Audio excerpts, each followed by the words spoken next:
Welcome to the third episode of Epic Christians of History. Now, you may notice that I am sitting on a chair, obviously, that is a color that you probably recognize. I can't tell you for sure what color this chair is. I know that this is a blue shirt and these are blue jeans, but my jeans look kind of purple to me, but I know they're blue jeans. The shirt looks pretty blue, and this chair I'm just confused about. I don't know if it's green, blue, purple, any one of those are a possibility. But the fact is that the chair is actually a certain color that you probably can't identify. It reminds me of a story of one of the epic Christians of history who lived in about 200 AD, and her name was Perpetua.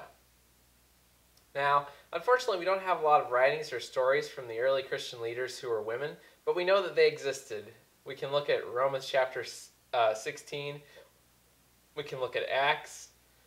We can look at numerous examples in Scripture where we find women who were leaders in their church, who were speaking and preaching and sharing the good news with those around them. We can even look to the resurrection stories where Jesus chose to announce the good news of his resurrection to women first, to see that the New Testament, despite some passages that have some cultural meanings and emphasize that the church needs to be aware of the culture around them and to not give the wrong impression about their beliefs and the idea that there could be secret knowledge that only women could know. Some of those passages exist mainly in Paul's letters. But despite those passages, we know that the church and Jesus were affirming of women's role and place in ministry and the life of the early Christian communities. And this is especially seen in the case of Perpetua.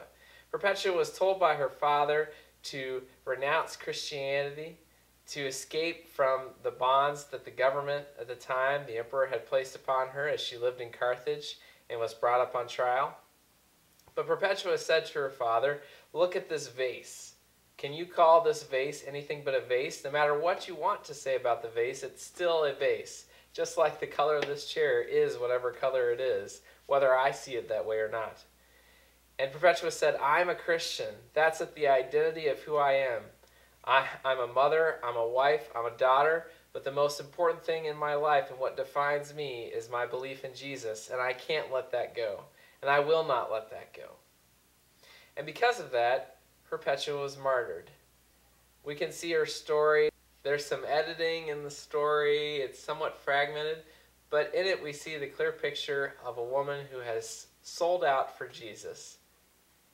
And as she is brought before a crowd of angry spectators wanting to see her death, she responds only with love and with utter confidence in the God who saved her and redeemed her. Her life is truly epic, and though it doesn't have what we would call an epic ending with some kind of miracle to save her, she is killed, she is martyred, she is put to death for her faith. We can see through Perpetua's example that we are called to be covered in Jesus so much that it's impossible to separate him from us. Being a new creation in Jesus means that forever and for always, I'm no longer one person living in this body, but there are two people living in my body, me and Jesus. And we're facing the world together. And to ask me to let go of him for any reason, to give in to temptation, to bow to the pressures of society, is asking me just as much to separate myself from my own body, because he's that much in me. Jesus is that much connected to who I am.